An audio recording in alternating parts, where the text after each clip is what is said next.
town square. The people have a voice too. I think it's awful. I don't think we need them. I think it's awful. I don't need them in town. Oh my God, you gotta get here really fast. They're trying to break in the house. And I'm going, what are you talking about? Who's trying to break in the house? Greg, please. You know, we're locked in the bathroom. She had my kids, all right? My newborn daughter and my son, who was about 7 years old, 8 years old. She had him and her all locked in a bathroom in the back of her, we had a condo, in the back of the condo. All right? She said, Greg, they're banging on the door, they're trying to come in.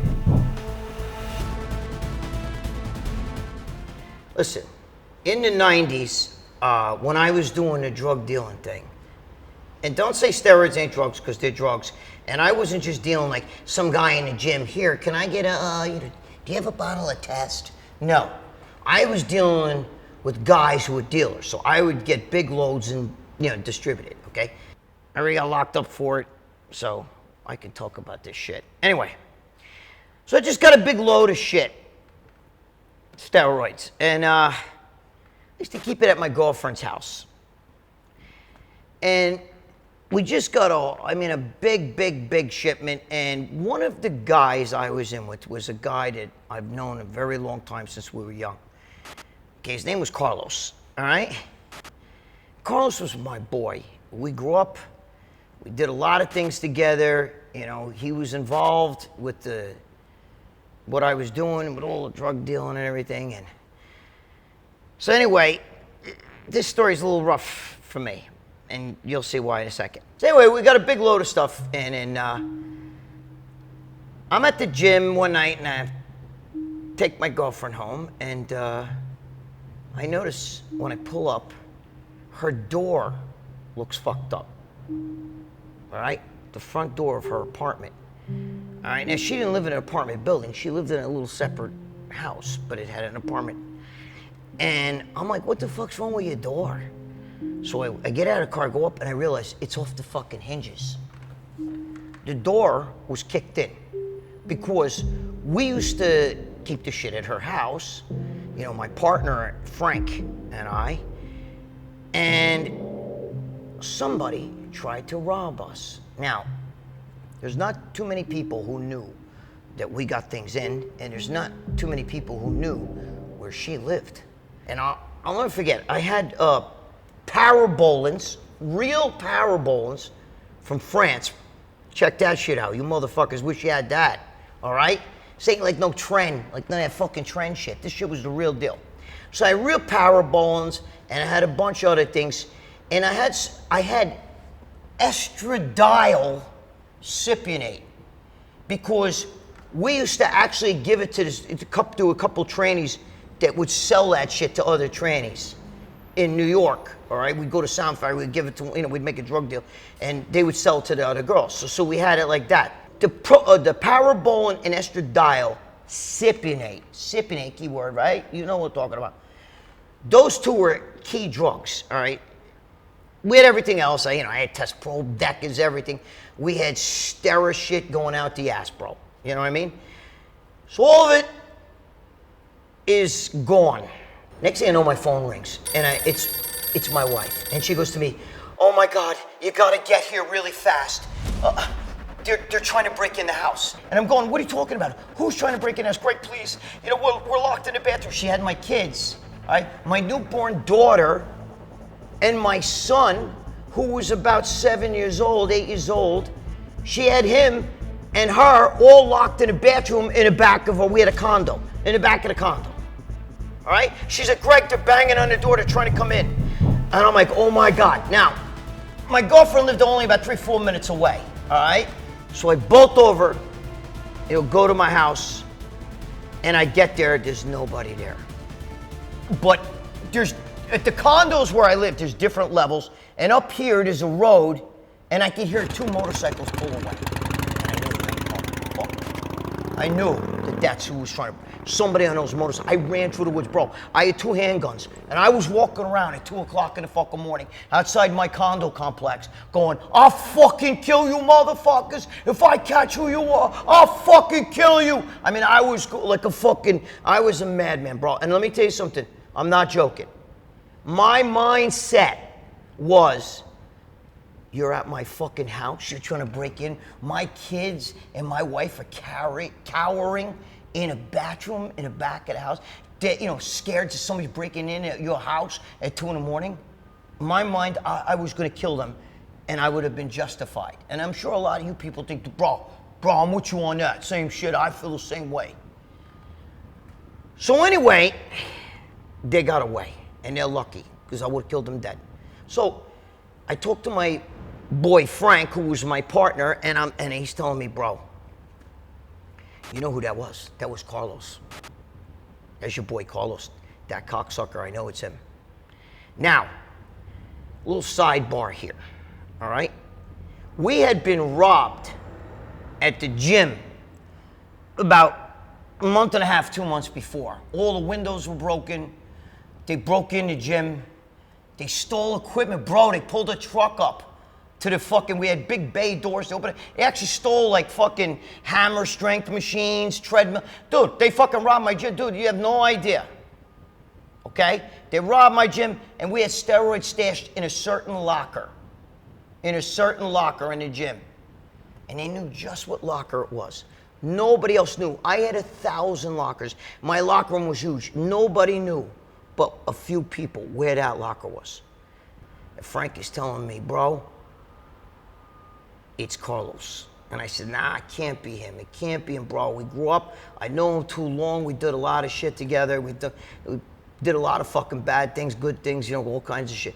It's not Carlos. He's going to me, I'm telling you, it's Carlos. So I call up Carlos.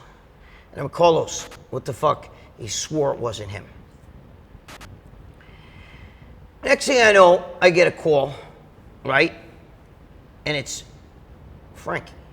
And he's telling me, bro, you're not gonna fucking believe this, but there's a guy down here, Florida, okay?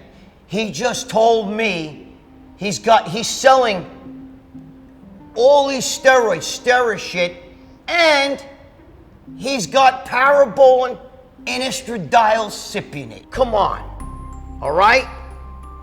So he goes, bro, I asked him, who did you get this from? And he said he knows a guy who was up in New York who robbed a gym and then some other drug dealer up there. Okay? And he goes, and guess what his name is? I said, don't even fucking say it. He goes, that's right. It's Carlos, bro. It's your boy. It's your boy Carlos. He robbed our gym too. He robbed our fucking gym, because Frank's my partner in the gym. He robbed our fucking gym too, that cocksucker. See, now I'm pissed off. Now I'm really, really, really pissed off. So I'm like, dude, he tried to break in my house, his crew, his boys. Frank comes up from Florida. We go, we get one of his boys. We smacked him around a little bit. We fucked him up. And he ratted Carlos out. He said, yes, it was Carlos. He had this so-and-so and so. I'm not gonna say their names, but he had them at the house. And he's the one who fucking robbed you. And he robbed the gym. And the cops know. The cops know that he was the guy that robbed the gym. And I'm going, are you fucking kidding me? I call my boy, who's a cop. He said, yep, matter of fact, we're gonna arrest those two guys because they robbed your gym. We know. I'm like, okay, all right. And by the way, they did get arrested and they had to pay restitution. But that left me with Carlos. Dude, I gotta tell you something. Somebody tries to fucking come in your fucking house and you got kids, it's game on, bro. It's game on. And I'm not fucking around. So back then, I thought different thoughts, bro. I didn't have my head totally straight on. Back then, I could have had him locked up or shit. I could have talked to my boy, who's a cop. Probably could have done an investigation, locked up, but I want them dead. So I call another one of my boys, Juan, and Juan is really close with Carlos. And Juan owes me a lot of favors, but he's closer with me. So I told Juan, set him up, tell him to meet me in Stella Doro's parking lot, which is down in the Bronx. Some of you guys people know the Stella Doro's. Look over there, off the fucking Deegan, okay? We used to meet in that parking lot at night, do some dirty deals. So I told him, have Carlos, tell Carlos that you want to meet him there, all right? That you got a whole bunch of shit in. And I'm going to come down there, and I'm going to bring, I have with this girl named Rita, who's a crazy bitch, okay? She's a gangbanger, bro, and she would have killed him herself. And my boy, Gary. So I set it up. Carlos is going to show up at the parking lot, and I told them I'm going to blow his brains out. So I got my gun, I got my shotgun, I brought a whole bunch of stuff with me. I'm literally going to leave. My partner Paul comes over to the house because my ex-wife calls him, and he's fucking fighting with me. Bro, you can't do this. You fucking crazy? Bro, you fucking crazy? You can't do it like this, bro. We could throw him a beat, whatever you want to do, but bro, you can't kill this guy. You kill him, you're gonna go to jail for murder. I'm like, dude, fuck that shit. He tried to come in my house, he was gonna kill my kids and shit like that. I don't know, you know what I'm saying? So Frank and I actually start like kind of fighting a little bit, wrestling, and he grabs the guns out of my hand. Next thing you know, my daughter comes running out of the room. My wife is there. My wife's like, look, Greg, please, come on. Put Gina to bed. Gina wants you to put to bed. Stay home tonight. Don't go there. Just leave it alone. Let Frank handle it. And Frank's like, let me handle it. So I'm like, Frank, no, I'm going. My daughter comes out, she's hugging me. I want you to come and put me to bed, please, Daddy, please, Daddy, please. And Frank's like, listen to your daughter. Listen to your fucking daughter. Stay home. Listen to your fucking daughter. Let me handle it. So against my better judgment, I said, fine. So my daughter pulls me into the room, and I put her to bed. And Frank went down, and Frank told Carlos, if I were you, I'd get lost, because we know it's you, and if I gotta come back, I'm gonna kill you.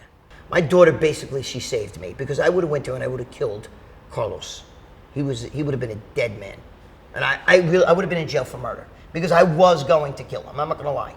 I was going to kill him. I would have emptied the whole fucking gun in. I was that pissed off. So my daughter saved my life. And I gotta be honest with you, my daughter and I was divorced. My son stopped seeing me.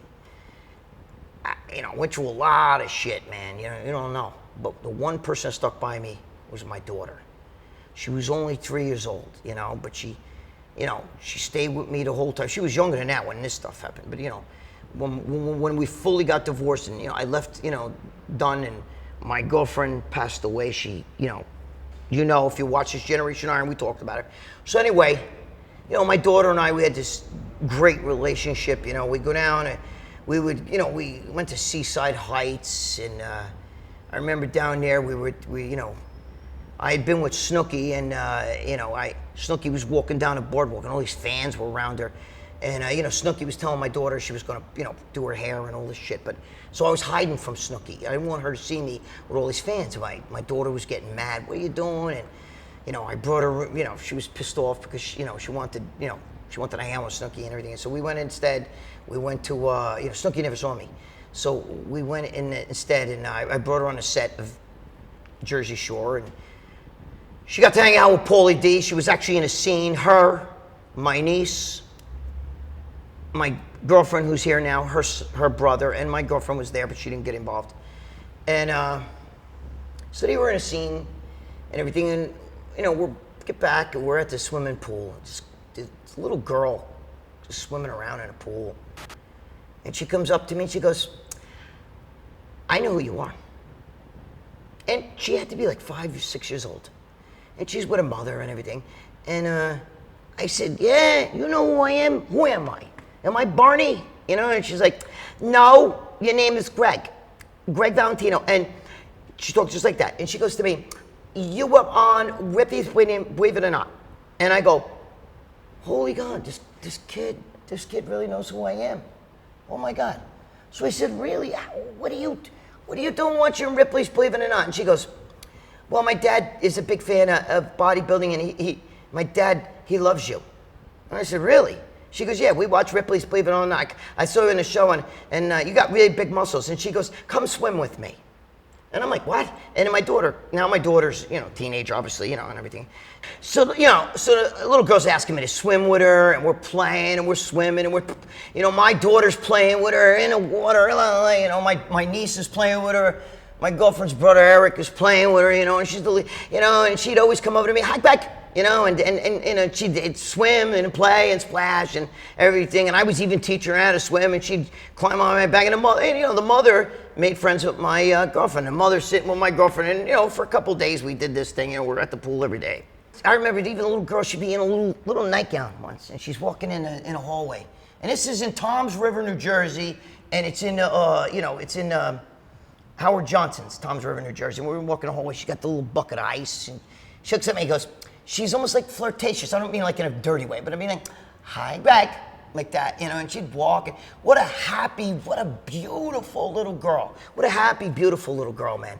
So we're swimming and everything. And the next day, and the mother's with my girlfriend every day, chatty, laughing, and the mother's like, the girl's like, yeah, my father, he's a truck driver, he's all over the place and everything, and they're looking to buy a house or some shit, and next thing you know, the mother goes to me, hey, my husband just said to tell you hello, and he loves your stuff and all that stuff. And I go, where is he? Tell him to come down. Like, what's going on, man? Tell him I said hello, And I said, what's his name? And she goes, it's Carlos Rivera. And I could not move. I said, Carlos Rivera? And she goes, he said, listen, I know what you're thinking. And she goes, he said to tell you, don't believe everything that was said about him. It's not true. And I sat there, and I could not move. The little girl's like splashing me. Come on, Greg. And I could not fucking move. I swear to God, I could not move. I was like a deer in headlights because I looked at that little girl and I'm thinking, this guy, her father, tried to fucking break in my house. Maybe could have killed my kids. Should I take her head and put her underwater? No, I couldn't do that. I loved that little girl. I actually had like feelings for her. I fell in love with her, and I just looked at her and I thought to myself, oh my God, if my daughter didn't pull me that night and stop me from going to that parking lot where I had my boy Juan set Carlos up, that little girl would not be here today. My daughter wouldn't have a father because I'd be in prison. So my little daughter, who's now a woman, as we sit here, she's a woman, that girl, superstar athlete, bro, state champion, lacrosse player, college lacrosse, played, was most athletic girl in her school, won all kinds of awards for lacrosse, basketball. That girl, I would never have saw any of her. I never would have saw my daughter accomplish any of those things. USA Today for lacrosse. I never would have saw any of that shit. I never would have saw any of that stuff. I wouldn't have been there because I would have been in prison. That little girl swimming would not be alive. Her father'd be dead. That would have been the end of everything. My life as I know it, I wouldn't even be sitting in this chair right now. So what I'm trying to tell you is, sometimes, man, Steve Bleckman, the owner of Muscular Development, once told me, never make decisions with emotion. And he's right, because I was so incensed. And let me tell you something, for years, up until I met that girl, I always said, if I see that motherfucker, we're going, bro. I'm gonna knock his fucking teeth out. And the moment I heard that, I told the wife, tell him I said, it's over. It's all good. I don't care. Whatever. I hope Carlos has a happy life. I hope he enjoys the most beautiful little girl that he made. It's done. all that anger I had, all that hurt and pain and fucking, it all just went right out. And I continued to swim with that little girl. But now I had a totally different emotion. And that's what I learned, about that. It was a very intense story. Some of you guys, I don't know, man. You used to me being a little crazy, but you gotta understand, I could have, the whole 4 people. Carlos wouldn't have been there. That little girl would have never been born. I would have been in jail. And my daughter maybe wouldn't have accomplished all the sports things and wouldn't have had a father. Because I'm the one who played all those sports with her. I'm the one who taught her how to play all those things. So that's how one life impacts others. Be good to your wife, be good to your kids. Stop fucking around.